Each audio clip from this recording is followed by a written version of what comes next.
Hi friends, welcome to our channel. Brahmamudi serial next ఎపిసోడ్లో ఏం జరగబోతోందో ఈ వీడియోలో చూసి తెలుసుకుందాం.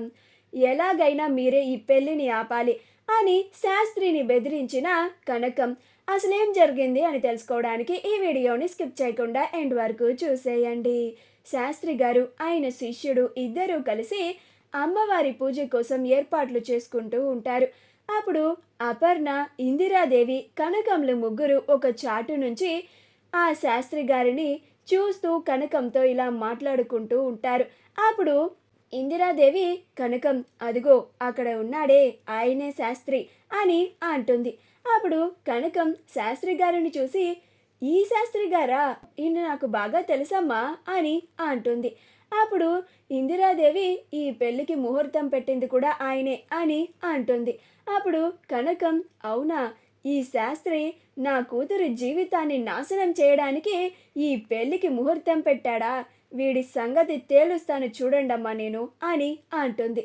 అప్పుడు అపర్ణ, కనకం, నువ్వేం చేస్తావో మాకు తెలియదు, కానీ ఆ శాస్త్రి గారితోనే ఈ పెళ్లిని ఎట్లా అయినా ఆపించేలాగా చెయ్యాలి అని అంటుంది. అప్పుడు కనకం, నేనున్నాను కదమ్మా, నేను చూసుకుంటాను, ఆ శాస్త్రి గారు మనం చెప్పింది చెప్పినట్టుగా చేస్తాడు, మీరు చూడండి అని అంటుంది. అప్పుడు ఇందిరాదేవి, అంత ధైర్యంగా ఎలా చెప్తున్నావు కనకం, ఆ శాస్త్రిని చూస్తూ ఉంటే ఎవ్వరి మాట వినేవాడిలాగా కనిపించడం లేదు, పైగా నేను ముహూర్తం పెట్టానంటే ఆ పెళ్ళి ఆగినట్టు హిస్టరీలోనే లేదు అని చెప్తున్నాడు, ఎలా కనకం అని అంటుంది. అప్పుడు కనకం, ఉందమ్మా, దానికి ఒక ఉపాయం ఉంది, నేను ఆ శాస్త్రికే ప్రాణాలు పోయేంత పని చేస్తాను అని అంటుంది. అప్పుడు అపర్ణ, ఎలా కనకం అని అంటుంది. అప్పుడు కనకం, అమ్మ, ఆ శాస్త్రికి ఒక వీక్నెస్ ఉంది అని అంటుంది. అప్పుడు అపర్ణ, అవునా కనకం, ఏంటా వీక్నెస్ అని అంటుంది. అప్పుడు కనకం, కనకాంబరం అని అంటుంది. అప్పుడు అపర్ణ, ఏంటి కనకం, కనకాంబరమా, ఆవిడెవరు అని అంటుంది. అప్పుడు కనకం, ఆ కనకాంబరం ఈ శాస్త్రి గారి రెండో సెటప్ అమ్మ, రెండో సెటప్ అని అంటుంది. అప్పుడు అపర్ణ, ఇందిరాదేవులు ఇద్దరు ఆశ్చర్యపోయి ఓరి శాస్త్రి అని అనుకుంటూ ఉంటారు. అప్పుడు కనకం, చూడండమ్మా, ఆ శాస్త్రి తానంతట తానే మన దగ్గరికి వచ్చి మనం చెప్పింది చెప్పినట్లుగా చేసేలాగా నేను ఎలా చేస్తానో అని అంటుంది. అప్పుడు అపర్ణ వెంటనే ఆ శాస్త్రిని మనం చెప్పింది చెప్పినట్టు చేసేలాగా చేసే కనకం అని అంటుంది. అప్పుడు కనకం, చూడండమ్మా, ఇప్పుడు ఎలా చేస్తానో అని ఫోన్ తీసుకొని కావాలని ఆ శాస్త్రి ముందుకు వెళ్ళి, ఆ కనకాంబరం చెప్పు అని అంటుంది. అప్పుడు శాస్త్రి ఆ పేరు వినగానే, కనకాంబరమా, ఏది అని అన్నట్టుగా చుట్టుపక్కలంతా చూసుకుంటూ ఉంటాడు. అప్పుడు ఆ శాస్త్రి గారి అసిస్టెంట్, ఏమైంది గురువుగారు, ఎటుపక్క చూస్తున్నారు అని అంటాడు. అప్పుడు శాస్త్రి, ఒరేయ్, శ్లోకం చదవమంటే రాదు, కానీ ఇప్పుడు నేను చుట్టుపక్కల చూస్తున్నానని ఏమైంది అని అడుగుతున్నావా, ముందు పని చూడు అని అంటాడు. కనకాంబరమా, ఎక్కడా అని చుట్టుపక్కల వెతుకుతూ ఉంటాడు. అలా కనకం ఫోన్ మాట్లాడుతూ ఉంటే అది గమనిస్తాడు. అప్పుడు కనకం, కనకాంబరం, శాస్త్రి గారి ఈ పెళ్లిని జరిపిస్తున్నారే, నా బిడ్డ జీవితాన్ని నాశనం చేస్తున్నారు అని ఏడుస్తూ ఉంటుంది. అప్పుడు శాస్త్రి, ఇదేంటి, నేను ఈ పెళ్లిని జరిపిస్తున్నానని నా కనకాంబరంతో చెప్తుందేంటి ఈవిడ, అసలేంటి, అయినా ఈవిడ నా కనకాంబరంతో ఇంత బాధపడుతూ తన గోడుని చెప్పుకుంటుందేంటి, ఏమై ఉంటుంది అని వెళ్తాడు. కనకం దగ్గరికి వెళ్ళి, అమ్మా అని అంటాడు. అప్పుడు కనకం, ఏంటి పూజారి గారు అని అంటుంది. అప్పుడు శాస్త్రి, అమ్మ కనకం, మీరా అని అంటాడు. అప్పుడు కనకం, అవును పూజారి గారు, నేనే అని అంటుంది.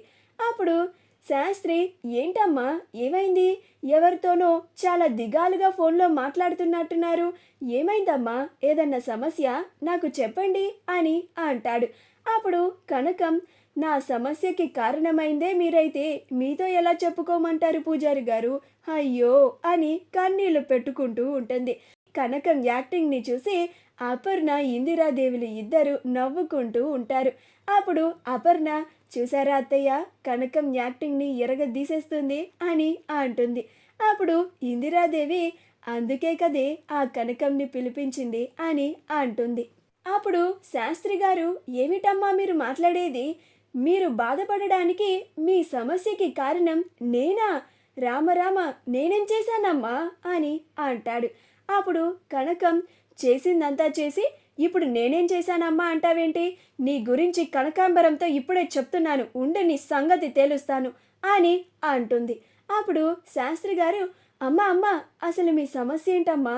అయినా కనకాంబరంతో ఎందుకు చెప్తున్నారమ్మా? నేనున్నాను కదా, నాకు చెప్తే నేను మీకు ఏదో ఒక పరిష్కారం చెప్తాను కదమ్మా అని అంటాడు.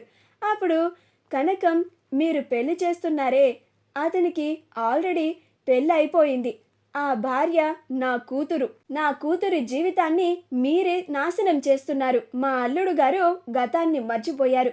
ఇప్పుడు పెళ్లి చేసుకోబోయే ఆవిడ కావాలని మా అల్లుడు గారిని పెళ్లి చేసుకోవాలి అని, నా కూతురిని మా అల్లుడు గారిని ఇద్దరిని విడదీయాలి అని, మా అల్లుడు గారిని పెళ్లి చేసుకోవాలని ఇదంతా చేస్తుంది. మీరేమో దగ్గరుండి వాళ్ళ పెళ్లి జరిపిస్తున్నారు. నా కూతురి జీవితాన్ని నాశనం చేస్తున్నారు. ఇక నేను నా గోడుని ఎవరితో చెప్పుకోను, అందుకే కనకాంబరంకి ఫోన్ చేసి చెప్తున్నాను అని అంటుంది. అప్పుడు శాస్త్రి గారు, అమ్మా, ఈ పెళ్ళిని జరిపిస్తూ ఉంది నేనే అని చెప్పారా అని అంటాడు. అప్పుడు కనకం, లేదు పూజారి గారు, ఇప్పుడే చెప్తున్నాను అని అంటుంది. అప్పుడు శాస్త్రి గారు, అమ్మ దయచేసి ఆ పని మాత్రం చెయ్యకండమ్మా, మీకు కావాల్సింది పెళ్ళి ఆగిపోవడమే కదా, ఈ పెళ్ళి జరగకుండా ఆపడానికి నేనున్నాను కదమ్మా, ఇంత చిన్న విషయానికి మా కనకాంబరంతో ఎందుకమ్మా నా గురించి చెప్తారు అని అంటాడు. అప్పుడు కనకం, ఏంటి పంతులు గారు, మీరు ఈ పెళ్ళిని ఆపేస్తారా అని అంటుంది.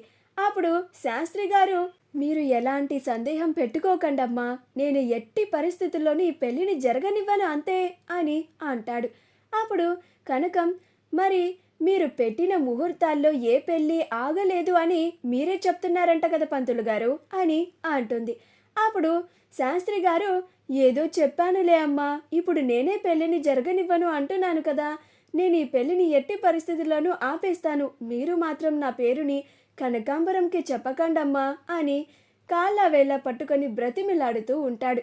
అప్పుడు కనకం, సరే పంతులు గారు, మీరు ఈ పెళ్ళిని ఆపేస్తే ఈ విషయం గురించి మీ పేరు ఆ కనకాంబరం దగ్గర అస్సలు చెప్పను అని అంటుంది.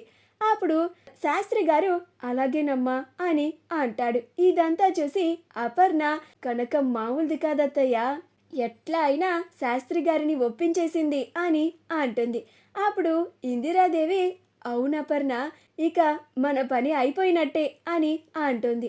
మా వీడియో కనుక మీకు నచ్చినట్లయితే లైక్ చేయండి, షేర్ చేయండి, మా ఛానల్ని సబ్స్క్రైబ్ చేసుకోండి, పక్కనే ఉన్న బెల్ ఐకాన్ని క్లిక్ చేయడం మాత్రం మర్చిపోకండి.